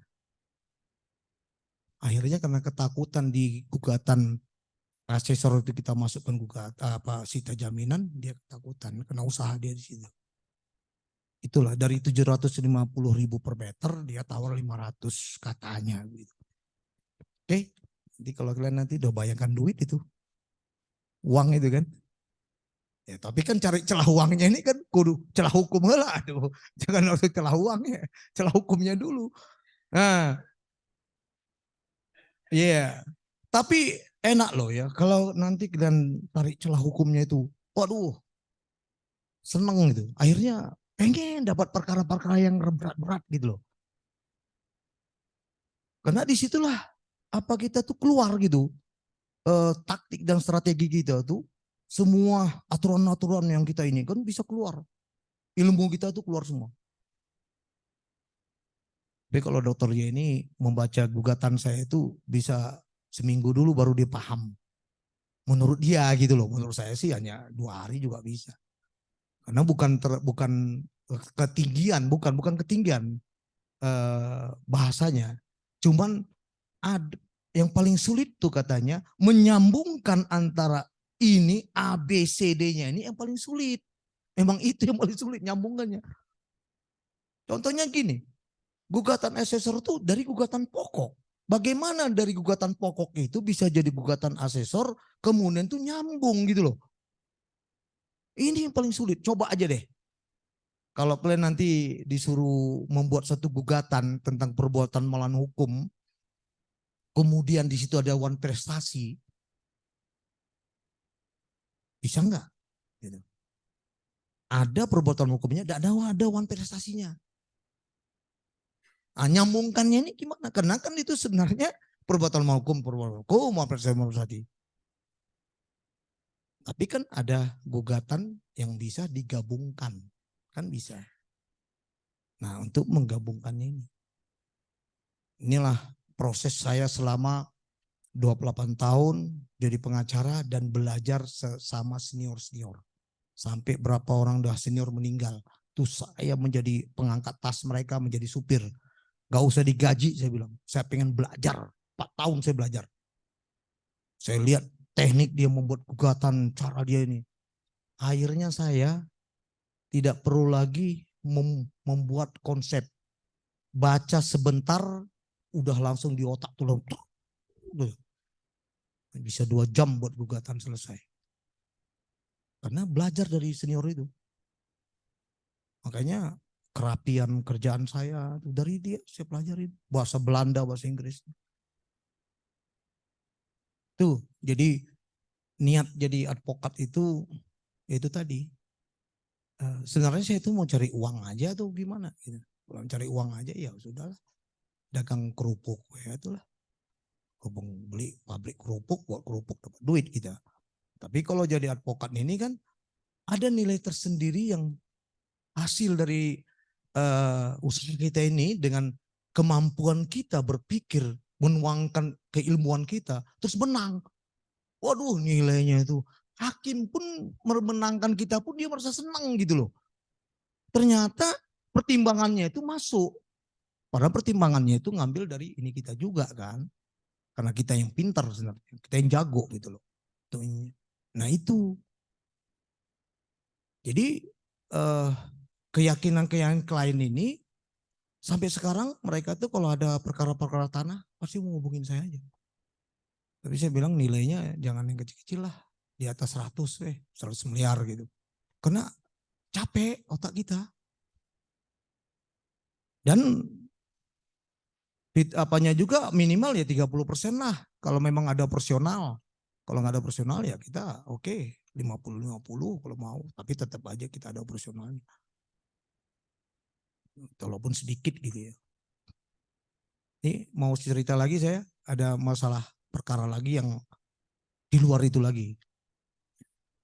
Kenapa gelar kami banyak? Itu gelar bukan hanya sebuah gelar. Jadi itu semua memang kayak apa namanya telur mata sapi yang komplit. Kurator lah, mediator lah, kuasa hukum pajak, media apa namanya, legal auditor, semua lengkap. Jadi kami itu dapat perkara tentang investasi jangka pendek. Ini memang di luar ini kita ya, pengetahuan kita. Itu ada investasi jangka pendek ini dikeluarkan oleh bank. Bank ini membuat suatu surat berharga, kemudian dikasih interest, jaminan dari pihak perusahaan sasaran, namanya sasaran ya. Mungkin yang sudah tahu tentang apa itu bank kustodian, mungkin udah tahu kan. Kalau nggak tahu ya nanti buka Google, apa itu bank kustodian, ada investasi penjamin apa, ada wali amanat, ada apa, itu semua. Itu tadi saya bilang, klien ini belanjalah ke kantornya Bank Buyung, dia tanya, ke Surabaya dia tanya pengacara, Zoom gitu sampai 3 jam sama Bu Yeni gitu ya.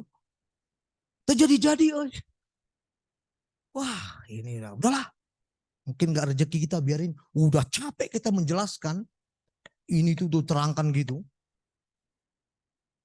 Saya bilang kalau harganya ini waktu itu kita tawarin 1 M kalau nggak salah itu untuk operasional kita ya. Terus fee-nya 15%. Ke Anan Buyung pas dia kirim ke anaknya sekarang ya, dia kirim, dia hanya minta sekitar 2 M operasional, fee 5%, tapi setiap sidang 3 juta. Konsultasi, tiap sidang 5 juta, konsultasi 3 juta. Ya. Ya sudahlah, mungkin nggak kayak kita, nggak apa-apa. Nggak taunya pagi-pagi, udah 1,5 tahun nih, teleponnya, Pak Alpis, kita Zoom boleh nggak? Udah selesai Bu perkaranya. Justru belum. Ada gugatan di PN Bandung katanya dari Bank BNI. Ya udah, ayo Zoom. Temanin sama Anggi, sama Bu ini 3 jam kita di Kopi Top. Saya jelaskan prap. Akhirnya kurang dari 1 miliar jadi 750 juta. Ya udahlah kita ambil aja. Apa 15% tetap gugatan. Masuklah gugatan.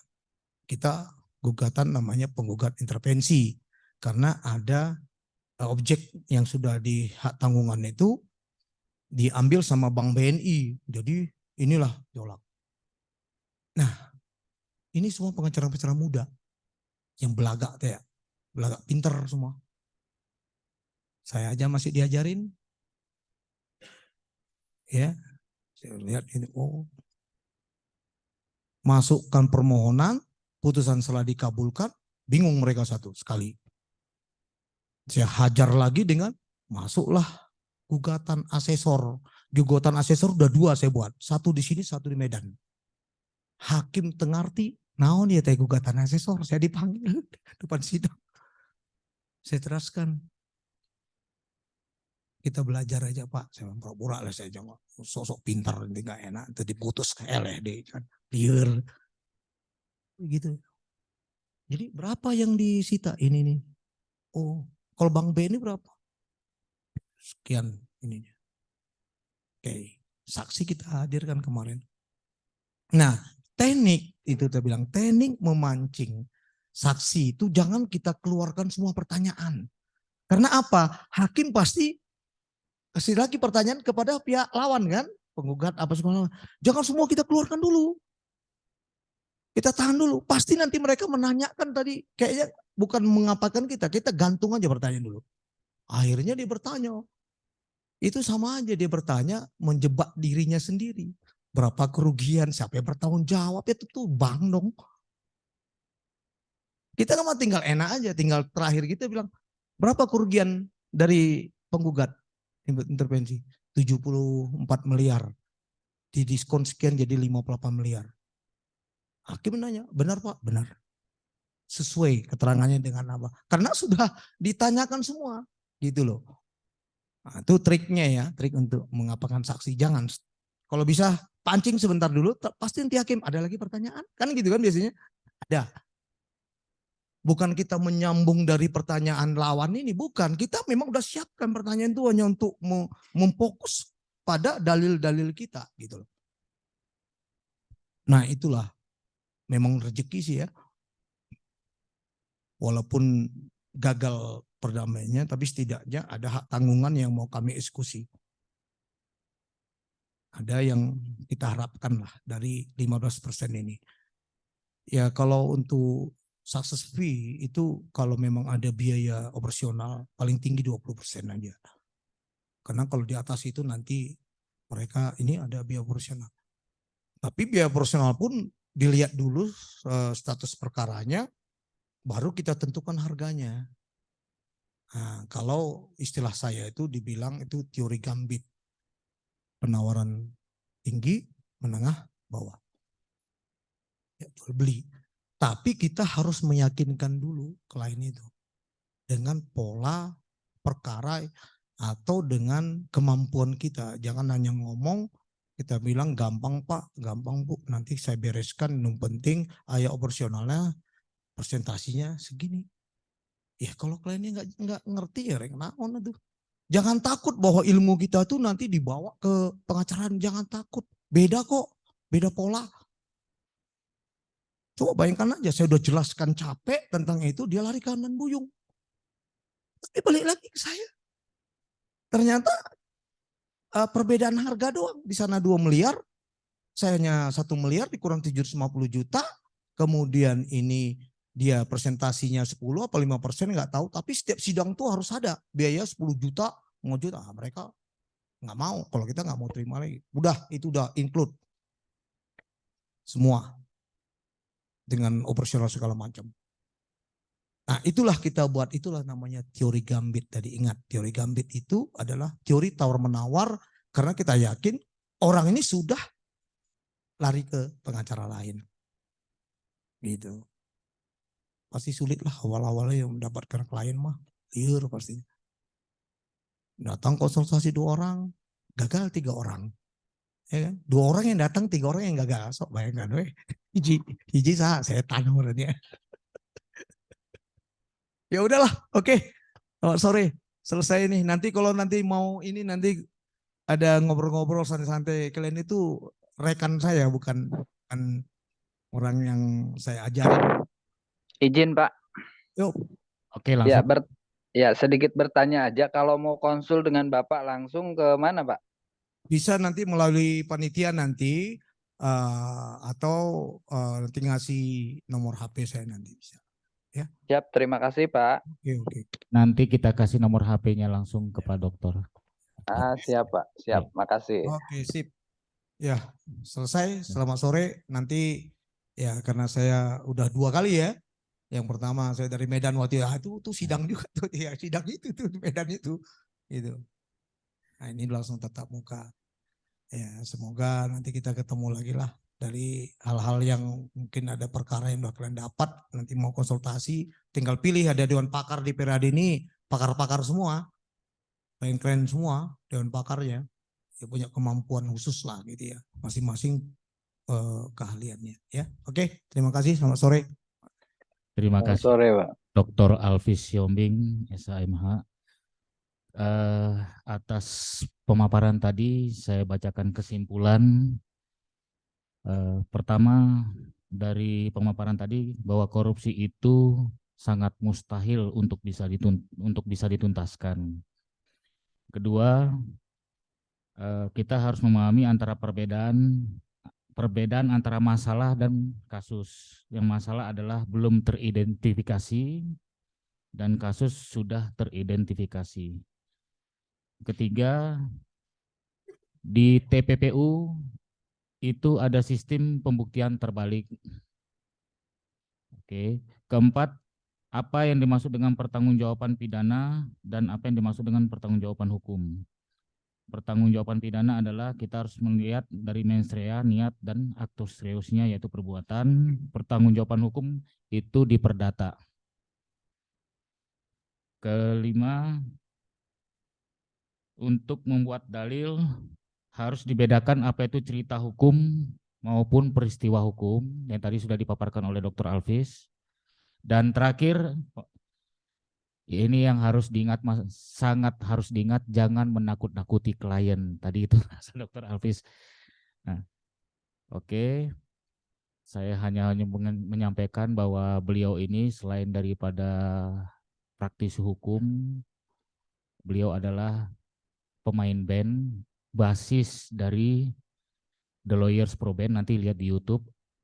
Beliau yang punya sebagai owner. Jadi di sini drummernya advokat, gitaris advokat, basisnya beliau seorang advokat, vokalisnya juga advokat. Nah, saya salah satu vokalis. Nah, ada di YouTube. Kalau sewaktu-waktu nanti mau lihat kita tampil bisa aja sih sebenarnya. Ini sebenarnya untuk hiburan karena banyak advokat-advokat sekarang tuh larinya ke diskotik, ke karaoke dan segala macam. Kalau kita enggak, kalau kita ke band larinya. Ya. Oke, segitu aja. Saya tutup PKPA kita hari ini dengan mengucapkan terima kasih. Wabillahi taufiq wal hidayah. Wassalamualaikum warahmatullahi wabarakatuh. Waalaikumsalam warahmatullahi wabarakatuh. Waalaikumsalam warahmatullahi Kita foto dulu ya seperti biasa.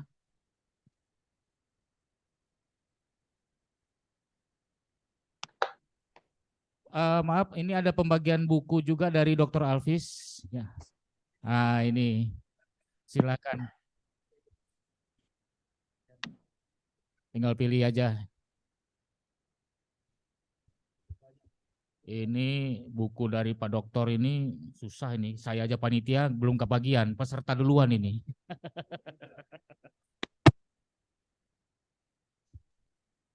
Bang, kan nanti ada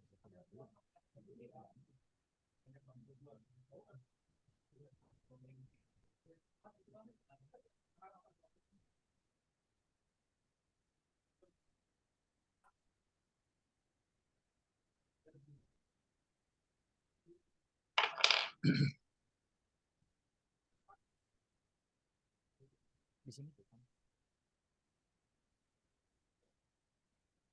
Oh,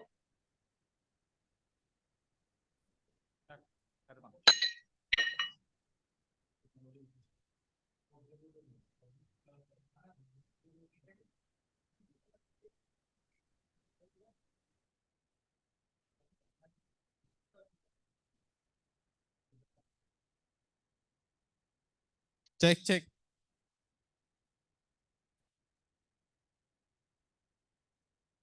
Yang online siap-siap ya. Yang online tolong dibuka. Oke, semuanya. Ayo Bu, semuanya. Ikut.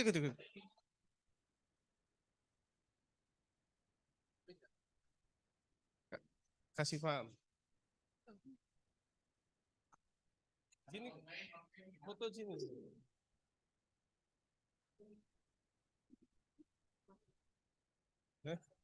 Oh iya. Ikuti aba-aba ya. Kasih senyum terbaik. Tolong yang pakai masker dibuka. Yang online. Oke. Asti. Halo. Siap ya? 1, 2, 3. Ya, hiji deui. 1, 2, 3. Kayak bebas, hiji deui. 1, 2, 3. Oke.